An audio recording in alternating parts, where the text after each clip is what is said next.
Inclusão social de homossexuais e travestis: Arthur Silva, Eduardo Balduino, Edgar Antônio e Wender Eduardo. Questionário: você considera que existe preconceito com a comunidade LGBTQI+. Você teria vergonha se seu filho se assumisse travesti? Você teria vergonha se seu filho se assumisse homossexual? O que você faria com um filho seu se ele se assumisse LGBTQI+. Você considera que o grupo LGBTQI+, tem menos oportunidades de trabalho?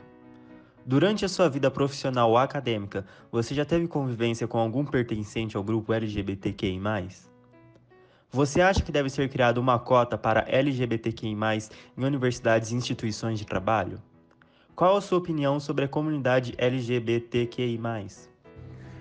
Nas perguntas de alternativas, obtivemos gráficos onde, na primeira pergunta, apenas uma pessoa respondeu que não existe preconceito com a comunidade LGBTQI+, e duas pessoas teriam vergonha de seus filhos se eles fossem homossexuais.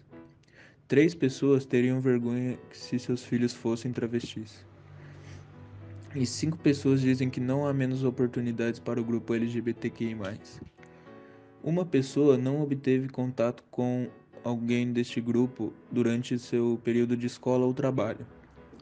E 11 pessoas dizem que não devem ser criadas cotas para LGBTQI+, em universidades e instituições de trabalho. Já nas perguntas dissertativas, tivemos principalmente duas vertentes de opiniões. Seguindo a primeira pergunta, que dizia: qual a sua opinião sobre a comunidade LGBTQI+, muitas pessoas demonstraram afeto, dizendo: eles são apenas pessoas normais e merecem ser tratados como qualquer outra pessoa com carinho, empatia e respeito. Outra pessoa disse: são pessoas normais como quaisquer outras, que precisam ter as mesmas condições de trabalho, de vida e o mesmo respeito. E afirmou que a justiça no Brasil deve ser bem mais rígida quanto ao preconceito sofrido por esse grupo de pessoas. Outras pessoas acreditam que são pessoas como todas as outras, apenas com uma orientação sexual diferente daquilo que é visto como normal pela sociedade. Por outro lado, muitas pessoas seguiram outra vertente, dizendo que essa comunidade não deve ter certos privilégios que coloquem acima dos demais cidadãos, pois, pela Constituição brasileira, todos somos iguais perante a lei, devem ser respeitados do mesmo modo que os demais. Outros garantiram apenas respeito, e uns expressaram que não concordam com a prática, mas mesmo assim respeitam a opinião de todos, o que nós esperamos que seja praticado. No que diz questão a outra pergunta, que expressava o que você faria com um filho seu se ele se assumisse LGBTQI+, muitas pessoas seguiram um lado carinhoso e do afeto, dizendo: diria que estou fechada com ele. Acredito que o apoio dentro de casa seja a parte mais importante, visto que o primeiro passo para a felicidade é assumir ser quem é. Meu medo seria o fora de casa. Assim, procuraria informá-lo de seus direitos e o instruiria a lidar com problemas como piadas preconceituosas, olhares maldosos e até mesmo agressões. Outras pessoas dariam amor e carinho, outras agiriam normalmente e outras mostrariam que tudo bem ele ser quem ele realmente é, daria apoio e o amaria.